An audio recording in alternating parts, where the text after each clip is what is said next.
नोरमा group, जो सोचता है वो करता है। आपके अपने सपनों का आशियाना। पिछले 3-4 दिनों से जिस तरह से बिहार में चुनाव को लेकर के गतिरोध उत्पन्न हो गया और दोनों ही गठबंधन में जिस तरह की परिस्थितियां बनी हैं, उससे साफ नज़र आ रहा है कि सीट शेयरिंग का समझौता जो है वो सबसे टेढ़ी खीर हो गई है। आपको बता दें कि इसको लेकर के जिस तरह से आपने देखा कि 5 दल एनडीए गठबंधन में है और पाँचों दलों के भीतर जो गतिरोध उत्पन्न हुआ है और एक दूसरे पर आरोप प्रत्यारोप का दौर शुरू हो गया है। कई ऐसी बातें सामने आ रही हैं जिससे ऐसा लग रहा है कि इसमें से कौन से दल रहेंगे, कौन से दल जाएंगे। इतना ही नहीं, जिस तरह का बयान 2 दिन पहले जीतन राम मांझी के पुत्र संतोष मांझी और बिहार सरकार में मंत्री भी हैं उन्होंने कहा, उसको लेकर के एक बार फिर से कहीं ना कहीं एनडीए गठबंधन के भीतर जो चल रहा है उसकी एक बानगी जरूर नज़र आती है। बिहार विधानसभा चुनाव के लिए मुख्यमंत्री नीतीश कुमार के नेतृत्व वाले एनडीए गठबंधन में भले ही सीट शेयरिंग का फॉर्मूला तय न हो सके, लेकिन उम्मीदवारों के चयन की प्रक्रिया शुरू हो चुकी है। सभी दल अपने अपने हिस्से के और मजबूत उम्मीदवारों की तलाश शुरू कर चुके हैं। भारतीय जनता पार्टी और जनता दल यूनाइटेड की रणनीति इस बार युवा चेहरों पर दाव लगाने की चल रही है। ऐसे में जो मौजूदा विधायक हैं उनमें से कई लोगों के टिकट कटने की उम्मीदें भी बढ़ गई हैं। यही स्थिति बाकी के दलों में भी चल रही है। बिहार विधानसभा चुनाव को अगर देखा जाए तो मुख्यमंत्री नीतीश कुमार के साथ साथ जो वर्तमान परिस्थिति बनी है उसे लेकर के एक बात तो साफ नज़र आ रही है कि नीतीश कुमार सत्ता पर अपनी पकड़ बनाए रखने के लिए लगातार प्रयास कर रहे हैं। इस पकड़ बनाए रखने के लिए वो हर संभव तैयारी में जुटे हुए हैं, जिसके लिए एक एक कदम फूक फूक कर बढ़ाया जा रहा है। भारतीय जनता पार्टी और जनता दल यूनाइटेड अगर टिकट वितरण में एक साथ सोच करके काम करती है, और जैसा कि आपने सुना भी होगा कि चिराग पासवान ने और बाकी के लोगों ने भी ये बात कही थी कि इस बार उम्मीदवारों के चयन की ज़्यादा प्राथमिकता दी जाएगी और जिताऊ उम्मीदवार चाहे जिस दल के भी हों उसको प्राथमिकता के साथ सीट दी जाएगी। इसी फॉर्मूले पर अभी तक काम शुरू हो गया है और दोनों पार्टियों के लगभग दर्जनों ऐसे भारतीय जनता पार्टी और जनता दल यूनाइटेड के विधायक हैं जिनके चुनाव लड़ने पर सियासी ग्रहण लग सकता है। आपको बता दें कि भारतीय जनता पार्टी और जनता दल यूनाइटेड बिहार विधानसभा चुनाव में इस बार उम्मीदवारों के सिलेक्शन को लेकर के उम्र सीमा का भी नीति तय कर रही है और उसको लेकर के उनके जो प्रभाव हैं उसको भी लेकर के कर रही है। कारण कि जनता के बीच अगर नहीं जाते हैं उम्र के कारण या और भी कई मायनों में आप एक्टिव नहीं हैं तो ऐसी स्थिति में एक संदेश जाता है। भारतीय जनता पार्टी यह दाव आजमाती रही है और आगे भी इस पर आजमाने की बात शुरू हो गई है। आपने सुना भी होगा कि आरएसएस प्रमुख मोहन भागवत में ये बात कही भी थी कि 70 वर्ष की आयु क्रॉस कर चुके नेताओं को अब विराम ले लेना चाहिए और उन्हें मार्गदर्शक के रूप में काम करना चाहिए। इन सभी बातों को लेकर के एक तरफ जहां भारतीय जनता पार्टी इस फॉर्मूले पर काम कर रही है, वहीं आपको बता दें कि कई बुजुर्ग चेहरे हैं जिसमें नीतीश कुमार भी हैं। इतना ही नहीं, प्रधानमंत्री नरेंद्र मोदी भी 70 की उम्र पार कर चुके हैं। इन बुजुर्ग चेहरों के बजाय युवाओं को तरजीह देने की बात चल रही है और इस पर बहुत कुछ काम चल रहा है।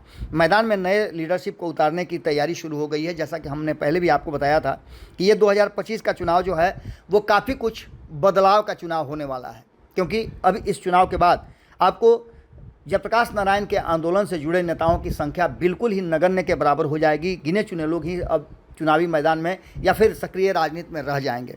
ऐसे में जो स्ट्रेटजी बनाई जा रही है युवा लीडरशिप को खड़ा करने की, इस पर भारतीय जनता पार्टी और जनता दल यूनाइटेड दोनों काम करना शुरू कर चुकी है। इसी कड़ी में आपने सुना भी होगा कि निशांत कुमार को लाने के लिए दबाव बन रहा है और पोस्टर बैनर से पटे हुए हैं जदयू कार्यालय और आसपास के क्षेत्र। बिहार विधानसभा में भारतीय जनता पार्टी और जनता दल यूनाइटेड उम्रदराज विधायकों, जिनमें से कुछ विधायकों की उम्र 80 के पार हो चुकी है तो कुछ 75 से पार हैं और कुछ 70 के आसपास हैं। ऐसे दर्जन भर विधायक हैं जिनमें से 6 जेडीयू से और बाकी अन्य दलों से चुनाव लड़ते हैं। बीजेपी और जनता दल यूनाइटेड अगर उम्र सीमा नीति पर दाव खेलती है और इस पर विशेष तवज्जो देती है तो 2025 के विधानसभा में जो कई विधायक हैं उनका टिकट कट सकता है और उनकी जगह पर नए लोगों की एंट्री हो सकती है। सुपौल से जनता दल यूनाइटेड के विधायक, जिनकी चर्चा हम 2 दिन पहले भी कर रहे थे कि उन्होंने अपने पुत्र को चुनाव मैदान में उतारने की तैयारी शुरू कर दी है, विजेंद्र प्रसाद यादव मौजूदा विधानसभा में सबसे बुजुर्ग विधायक हैं और 80 का उम्र पार होने के बाद अभी भी वो काम कर रहे हैं। इसके अलावा ललित नारायण मंडल की बात हमने की थी, वो भी 75 पार कर चुके हैं। तो बहादुरपुर से जनता दल यूनाइटेड के विधायक मदन सहनी करीब 73 साल के हो चुके हैं। बेलहर सीट से जेडीयू के विधायक मनोज यादव 70 पार कर चुके हैं। तो परिहार से जेडीयू विधायक जितेंद्र कुमार राय भी 70 पार कर चुके हैं। रानीगंज से जेडीयू विधायक अश्विन ऋषिदेव भी 70 पार कर चुके हैं। तो वहीं हरनौत से भी विधायक 70 पार कर चुके हैं। कुम्हरार से बीजेपी के विधायक अरुण कुमार 74 की उम्र पार कर चुके हैं। तो पटना साहिब से जो विधायक हैं और वर्तमान में विधानसभा के अध्यक्ष नंदकिशोर यादव, वो भी 73 से पार कर चुके हैं। बांका के विधायक भारतीय जनता पार्टी के जो दिग्गज नेता हैं राम नारायण मंडल, वो भी 72 की उम्र पार कर चुके हैं। इसके अलावा 2020 के विधानसभा चुनाव में इमामगंज सीट से जीतने वाले केंद्रीय मंत्री जीतन राम मांझी 74 साल की उम्र पार कर चुके हैं, लेकिन वो अब केंद्र में चले गए हैं और एमपी का चुनाव जीत करके वो केंद्र सरकार में मंत्री भी हैं। 2024 के लोकसभा चुनाव में उनके विधायकी से इस्तीफा उन्होंने दे दिया था। तो यहाँ तो मामला नहीं बनता है, लेकिन इसके अलावा और कई हैं जो 70 की उम्र पार कर चुके हैं। और अगर ये फार्मूला तैयार होता है तो इस फार्मूले के हिसाब से दर्जन भर से ज़्यादा जो विधायक वर्तमान हैं उनके टिकट कट सकते हैं।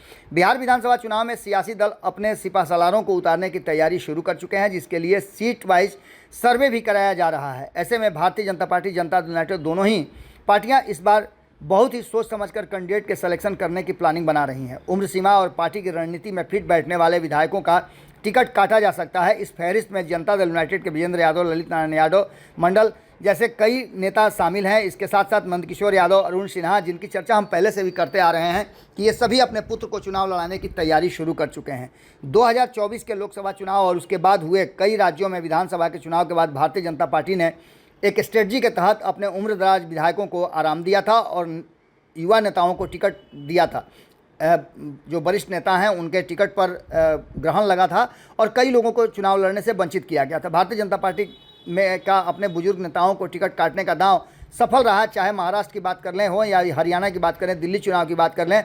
बीजेपी बुजुर्ग और उम्रदराज नेताओं की जगह युवा नेताओं को मौका देने की रणनीति पर काम कर रही है। यही वजह है कि जनता दल यूनाइटेड, भारतीय जनता पार्टी इस बार बिहार में भी इस दाव पर अपना काम कर सकती है। राष्ट्रीय जनता दल के नेता तेजस्वी यादव और जनसुराज पार्टी के नेता प्रशांत किशोर के साथ साथ बिहार चुनाव में युवा नेताओं के इर्द गिर्द सियासी ताना बाना बुनी जा रही है और इससे लड़ने के लिए कांग्रेस भी अपनी तैयारी कर चुकी है। कांग्रेस भी युवाओं पर दाव खेलने के लिए पूरी तरह से अपनी तैयारी शुरू कर चुकी है।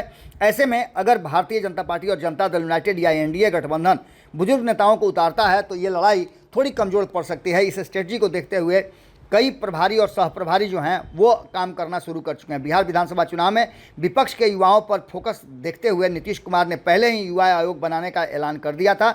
उसे कैबिनेट से मंजूरी भी दिलाई गई और युवा आयोग का गठन भी हो गया।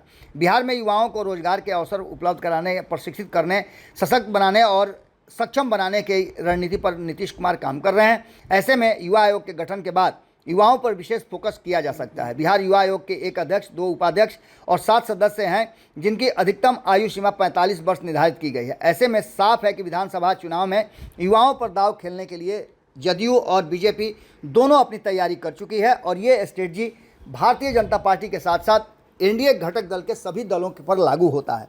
ऐसे में देखना दिलचस्प होगा कि ये लड़ाई अब युवाओं के हाथ में आ रही है। जैसा कि हम पहले से भी आपको कहते आ रहे हैं कि 2025 के बाद एक नई पीढ़ी आपको नेतृत्व करती हुई बिहार के राजनीति में दिखाई देगी। ऐसे में हमने आपको बताया भी था कि लगभग 1 दर्जन से ज़्यादा नेता पुत्रों के नाम इसमें शामिल हैं जो चुनाव लड़ेंगे।